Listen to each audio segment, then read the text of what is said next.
My sweet potato slips that I started in these jars have gone crazy over the last week and have been growing, it seems like several inches every day. It's time to get these out of these jars and get them in the ground and get started growing sweet potatoes for us this year. Thanks to growing sweet potatoes in our garden and starting our own slips, I haven't had to buy sweet potatoes for a couple years. And I want to show you how you can do that too.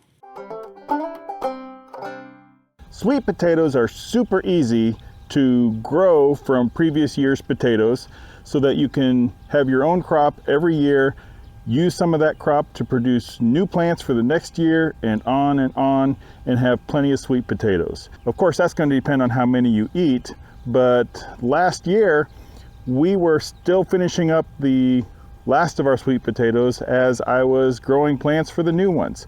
They store really well as long as you store them in a good environment. They kept throughout the year, and we had sweet potatoes to eat all year and then grew some new ones. I'm going to just go over our process for growing new sweet potatoes. Now, the first thing is that you have to start with heirloom varieties, just as with any other plant. If you have some hybrid variety and you try to start plants from those, then what you grow may not produce at all, or it may produce a different variety or a lesser variety than what you started with. So it's important to go with heirloom plants so that the sweet potato that you grow from one year is going to be the same as the last year. We start with those. I am old school in how I begin my sweet potato slips. And the slips are just the plants that you produce from the potato. Now, those who have grown regular potatoes will know that with a regular potato, you have the eyes on the potato.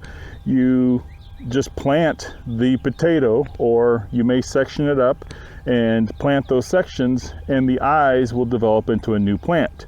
With a sweet potato, it works a little bit differently. The slips start in a way similar to how it starts from a regular potato, but then you actually plant those plants and not the potato itself.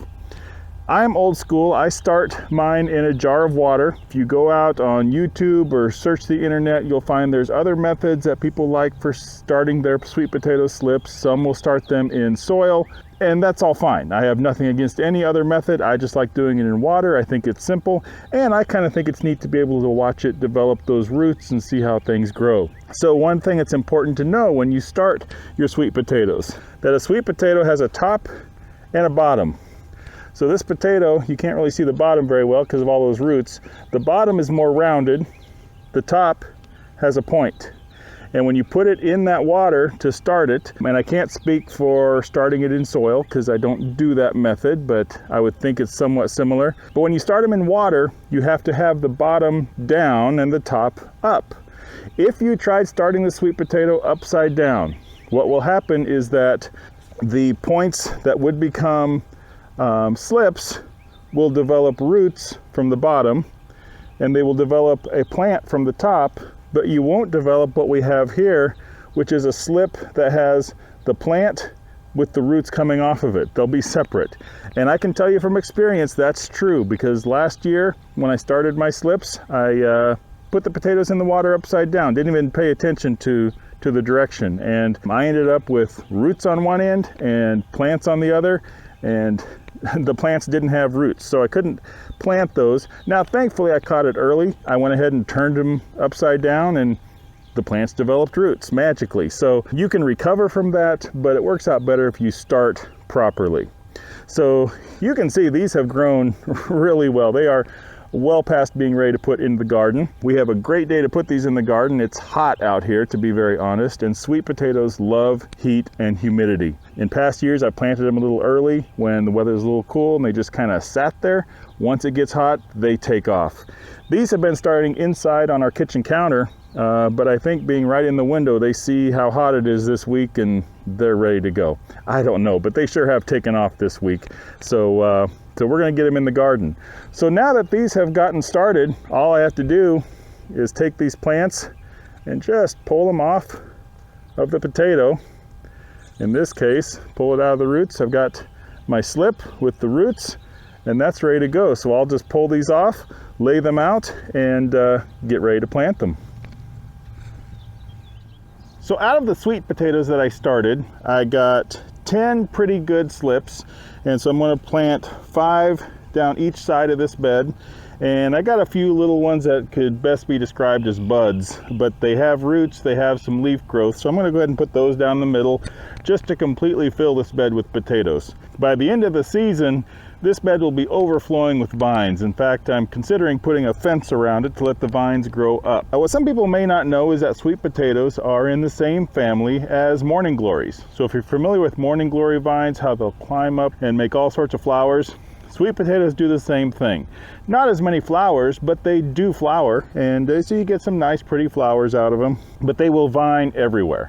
And if the vines are given a fence or something to climb on, they'll climb up. Left without that, they will be spilling out of this bed in just a couple months. So I will probably fence them in to kind of control that. Otherwise, I'll be having to step around them and work around them as I work in the garden. So let's go ahead and get these planted. I have mentioned before that I generally follow no-till gardening practices, and that has been a gradual process and a gradual learning experience for me. I have found it to be beneficial. I used to follow typical methodologies, even here in my raised beds. When I was getting ready to plant, I would come out here with the tiller and completely tear up the soil, get it all mixed up good, maybe throw some compost down, mix that in, and then plant in that.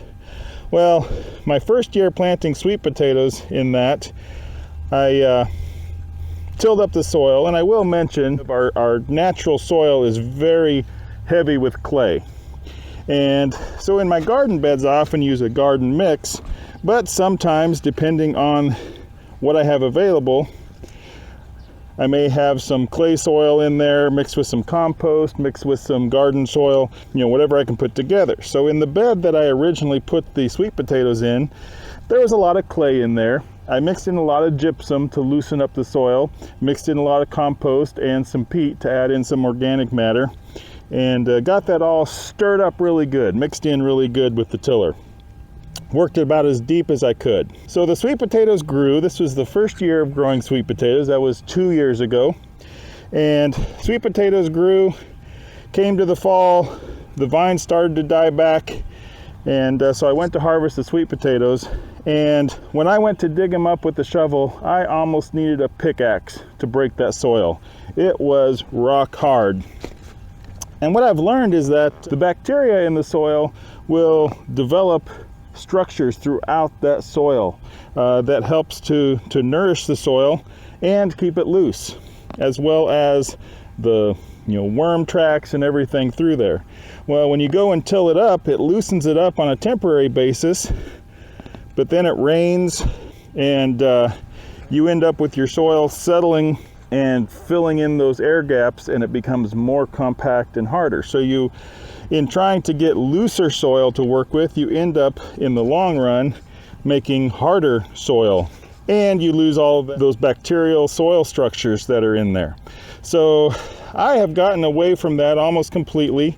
I will still come in and use a broad fork on occasion. Now, a couple weeks back, I did come in and broad fork this bed, so I didn't do it today as I was getting ready to plant. But the broad fork, all it does is it kind of lifts and aerates the soil a little bit, but it doesn't stir it up, doesn't turn it over. So you're not really disturbing all of those soil structures. You're just giving it a chance to aerate a little bit. And is that even necessary? Well, that's debatable. I do know that last year, when I did sweet potatoes in this bed right over my shoulder here, I broad forked it. I did not till it up. And getting those potatoes out, now it was a different bed than the original one, but digging out those potatoes was much easier in that second year when I hadn't completely stirred up the soil. So now, as far as preparing the soil, like I mentioned, I might broad fork it.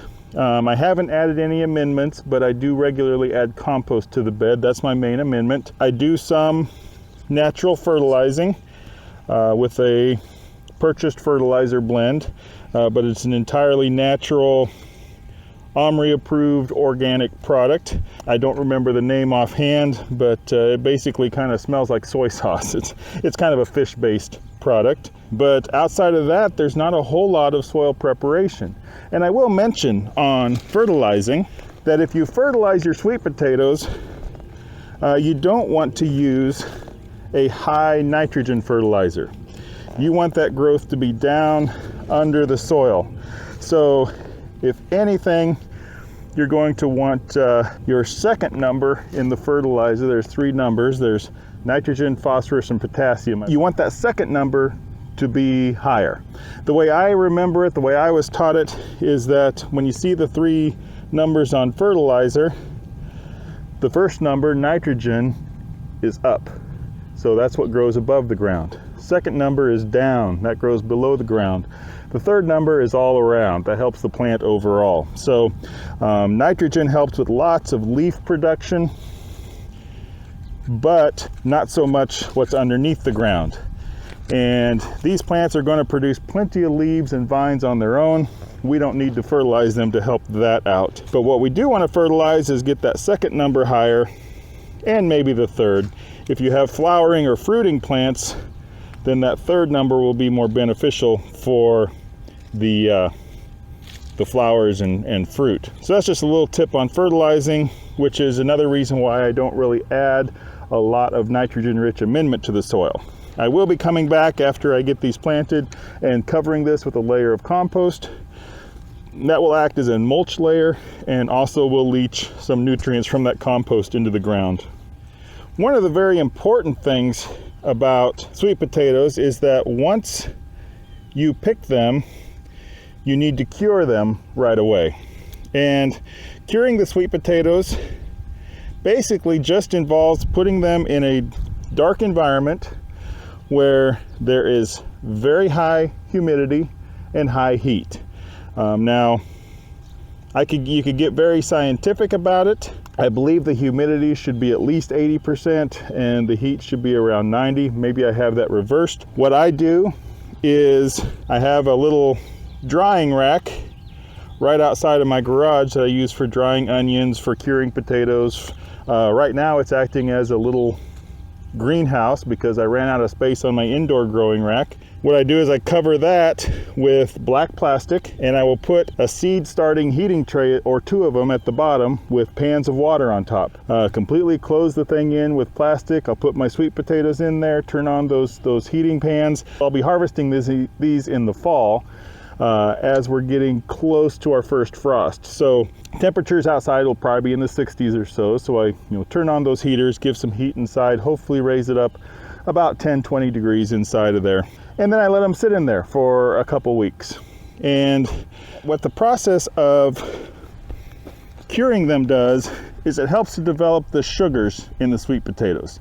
If you take a sweet potato straight out of the ground, bake it, eat it, it's not going to have the sweetness that you're familiar with the sweet potato. They take a little time in curing to develop the sugars that you're familiar with, that people love in the sweet potato. And so you have to cure them. And even after you do the initial curing, when you store them, then they will continue to cure, continue to develop those sugars. The way that I store the sweet potatoes is I just take each individual potato and I wrap it in newspaper. If you can get your hands on some old-fashioned newspaper. And then I put them in a box and store them in the basement where it's cool. And that's all there is to it. And then throughout the year, we'll go down there and eat some sweet potatoes, just grab them out of the box and unwrap them. They have kept just fine there. Have not had any issues with that method. We've kept them, like I mentioned, as much as a year stored like that. Now, sometimes you'll have a potato, 1 or 2 that'll go bad. You kind of have to watch out for that. And if you do have one that starts to go bad and you find it, you want to get it out of there so it doesn't cause any of the others to go bad. But that's really pretty rare. We'll get a couple that'll maybe start sprouting. That's okay, not a big deal. So there, we've got these planted. We still have sweet potatoes stored from last year, so we'll be eating on those for a while, and the cycle continues. So I hope this is helpful for you. If you enjoyed this video and found it useful, I'd appreciate if you would give it a like. And if you'd like to see more of this gardening content and videos about my honeybees, then I'd appreciate if you would subscribe to this channel. And don't forget to ring that bell so that you get notified when I post another video. And if you did enjoy this video, then you might like this one that Google has selected especially for you. Or you might like to check out this playlist that has more of my gardening videos. Thanks a lot for watching. I'll see you next time.